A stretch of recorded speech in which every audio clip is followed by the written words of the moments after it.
In the near future, the Jeffers Corporation claims to be the largest, friendliest, and most profitable business in the history of mankind. They promote the idea that success and happiness can only be achieved through mindless productivity, killing people's independent thoughts and need for intimacy. Their business logo is the middle finger, which is also how everyone greets each other in this society. Because of all this stress, death by spontaneous explosion has become an escalating problem worldwide. Employee George, a descendant of President Washington, works at level 3 of Jeffers Corporation. He greets the portrait of the CEO with the middle finger, as he does with his co-workers Cindy and Todd. Nobody bats an eye when Todd takes out a gun to self-delete, and when he fails, he just sighs and goes back to work. Throughout the day, a voice announces how many minutes of productivity remain before the weekend. Suddenly, George's work is interrupted by a call from Charisma, an employee from level 4. They're good friends and share a sweet greeting before she sends George the day's workload through a pneumatic tube. George notices that Charisma added a post-it with a smiley face, and he smiles. Seconds later, Charisma calls again to tell him that their coworker Mike won't be coming to work because he exploded last night. When George shares the news, Cindy points out Mike was tired, a symptom, while Todd shares that his therapist suggested using the empty gun every day to prevent himself from exploding. Soon the trio hears the sound of someone exploding nearby, but they must keep working as if it were normal.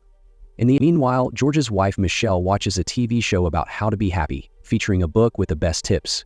After being stuck in traffic, George comes home to find Michelle still glued to the TV. She doesn't greet him or reply when he talks to her. Next, he checks on his son, who never leaves his room or answers anyone. Later, over dinner, the couple exchanges only a few words while eating, the TV making background noise. When they go to bed, Michelle complains about George turning on the TV, claiming she can feel the electricity from the screen even at a low volume. George watches the news and learns that the number of people who have exploded has reached 100,000. The next day, George visits his doctor, who puts him through a series of ridiculous exams. His brain scans are negative, and the doctor can't diagnose the dreams properly, so he asks for details. George reveals that, for the past month, he's been dreaming about being his ancestor George Washington. The doctor explains that dreams can cause instability and pain but aren't real, so George shouldn't talk about them. When George returns home, he finds a guide showing tourists what used to be the president's home. She hurts George by saying he chose an average calling unlike his ancestor. Afterward, George goes inside, and this time Michelle greets him, but only because she's following her book on how to be happy. After dinner, George watches TV while overeating and learns of new symptoms related to exploding. No desire for intimacy, difficulty sleeping, feeling life is meaningless, suffocation, and fantasizing about being elsewhere. Feeling called out, George changes the channel and watches a silly action movie where the hero saves the world and gets the girl. When George finally gets into bed, Michelle wants to be intimate and reveals she's brought some toys. However, George isn't interested and Michelle apologizes, asking him not to explode. During the weekend, George tries to relax with his usual hobbies like sailing and golf, but he never manages to have fun. On Monday, George plays the orientation video for their new coworker, Steve, reminding him to forget about himself and work his life away. Even the US president appears at the end of the tape to show his support for the company. While everyone is trying to work, Steve starts eating a raw hamburger, which prompts Cindy to complain. George explains that Steve passed the tests, so there's nothing he can do about it. When Steve overhears, he shares that he went from level 2 to level 3 after spending some time in jail. This makes everyone uncomfortable, but they must endure it. At that moment, Charisma calls George to check if his medical exam went well and sends him today's workload with a new post-it. When George goes home, Michelle has invited missionaries who tell him explosions happen when people listen to Satan. George ignores them and checks on his son to scold him for ordering fantasy books that may stir up chaos, but the boy still doesn't answer. Suddenly, George notices someone screaming and running outside. It's his brother Julien. Julien explains he used to feel like a king in his job on level 5, but after dreaming his groin was replaced by the company logo, he decided to quit to avoid exploding. Feeling finally free, Julien has traveled to other countries and now practices pole vaulting. He also announces he'll be living in the family's pool house. Later, George watches a TV show featuring a man supposedly 2 weeks away from exploding. They claim that by seeing the beauty in things, he survived, but the poor man can only grunt when he tries to speak. This leaves a strong impression on George, who goes to the kitchen to look for beauty in a flower vase. Frustrated, he breaks it instead.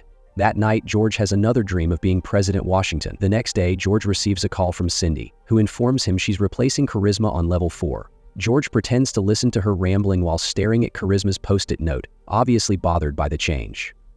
Soon after, the announcer informs everyone that someone left level 4 for not being productive. George receives the workload from Cindy, but her note only reminds him to Be busy. When George gets home, he ignores Michelle and starts overeating to cope with his stress while watching Julene practice pole vaulting outside. Julene notices him and tries to play fight, but George snaps, yelling at his brother before storming off. Later that night, they receive a visit from Roger, a lifestyle coach hired by Michelle.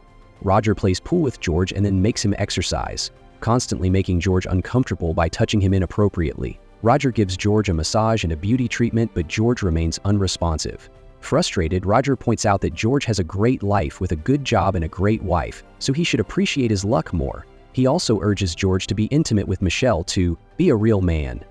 After Roger leaves, George attempts to touch Michelle while she's asleep, but she moans the name of her favorite TV host. Furious, George storms into the kitchen and grabs food to binge in front of the TV, but he stops himself at the last second. Instead, he checks the happiness package that recently arrived and tries on the happiness hat. Feeling ridiculous, he kicks the hat away and storms outside to scream. George throws a tantrum in his shed, destroying everything in sight. He only stops when he finds his old war model, realizing he's lost interest in this hobby too. The next morning, George finds 3 teddy bears in the middle of the office. Steve arrives on a scooter to reduce his stress levels. Meanwhile, George receives Charisma's termination form, worsening his mood. Soon after, an announcement explains that the bears are part of the new Cuddle Crew program to reduce stress and prevent explosions. Employees are encouraged to spend as much time as possible with the bears. George picks up his bear, unimpressed, but when Todd discovers the bears can talk, he instantly explodes. As Todd faints, George dreams about being Washington again. In the dream, Todd and Steve bring him worrisome news about the war, but Dream George confidently provides plans to keep going. However, when he's alone, he considers surrendering, until Charisma appears in front of him. Later at home, George learns that 300 people exploded today, including Roger. The news program shows footage of a TV host during his last moments, drunkenly admitting he spent donation money on sinful things before exploding. Afterward, George watches Julienne perform a successful blind jump for his friends, saying he saw the moment in a dream. The next day, employees receive a video promoting a new inhibitor that will supposedly keep them happy. As the janitor cleans up Todd's blood, tired of it all, George retrieves Charisma's address from her termination papers and drives out of the city to visit her, bringing the bear with him. Eventually, he arrives at a cozy cafe. When the waitress asks for his order, George recognizes Charisma's voice. Overwhelmed by the moment, he silently points at the menu. When Charisma moves to another table, George regrets coming and tries to leave, but he bumps into another customer and accidentally says, "Sorry." Charisma immediately recognizes his voice and invites him to sit and chat. The duo spends a lovely day together, talking until the cafe closes. George tells Charisma he dreamed of her, and she admits she's dreamed of him too. The following day, the company CEO and the US president announced that using the inhibitor will now be mandatory to stop explosions from causing chaos. Workers showing any signs of potential explosions will be terminated. When George gets home, he finds Julene teaching people on their lawn how to be free. Inside, Michelle is panicking over her book, which ends by saying happiness is to be happy, a statement nobody can understand. As her favorite TV host has a breakdown, Michelle kisses George for comfort. They begin to get intimate, but Michelle brings up the book, killing George's mood. Afterward, George talks to Julene, who informs him that the FBI is watching their property from the forest and may be planning a raid. Apparently, people have reported Julene's group as a rebel party after the president announced the mandatory use of inhibitors. George confesses to Julene about his dreams and his meeting with Charisma, admitting he wanted to hold her hand but didn't dare. Frustrated, George feels meeting Charisma didn't provide the answers he seeks. Julienne simply kisses George's head in response. Later that night, George tries watching TV, but he only sees hallucinations of his boss, his crazy dreams blending with reality, and his awkward goodbye to Charisma. Sometime later, George is given a test at work asking about his experience with the bear. Ignoring a question about intimacy with the toy, he finds a request to draw a picture of his future.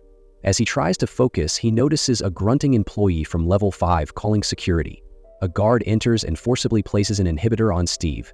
After work, George stands in the road, contemplating visiting Charisma again, but feeling too afraid to go. Meanwhile, the radio announces they won't play music anymore. When George returns home, he's devastated to discover his son is gone for good. This prompts him to watch the happy people in his backyard, making him reconsider his choices. He then checks on Michelle, who reveals that her favorite TV host self-deleted on air. Michelle admits she tried to do the same but couldn't because there's nothing left in her. She claims that people who exploded were better because they still felt something. Michelle slaps George, saying he has nothing left either. She then drinks beer in the kitchen, explaining that the last time she felt alive was when they met. Back then she was always drunk, but George changed her. Both frustrated, the couple trashes the kitchen in a rage. Finally, Michelle announces she's leaving him. Seconds later, George gets a visit from the company CCO Jeffers. The man starts ranting about society's state, but George ignores him and watches the police arrest the people in his backyard. Jeffers admits the company didn't think much of George until he drew a sunset in response to the future question. He takes George outside to meet the company's founder, Old Jeffers, whose health is failing. Old Jeffers rambles about the war in society but admires George's drawing, saying it shows emotion.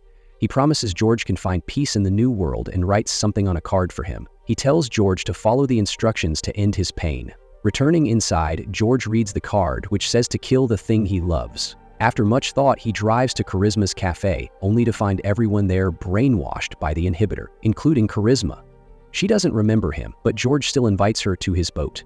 At the boat, George removes Charisma's inhibitor and finally holds her hand, but she still can't remember him. Her emptiness reminds George of what Michelle said. There's nothing left. George grabs a knife, ready to follow the card's instructions. However, Charisma suddenly starts crying and says his name, her memories returning. Overwhelmed, George immediately kisses her and they spend the night together, finally feeling alive. The next morning, George sees President Washington in a boat nearby. Washington salutes him with respect, and George salutes back, feeling fulfilled and happy at last.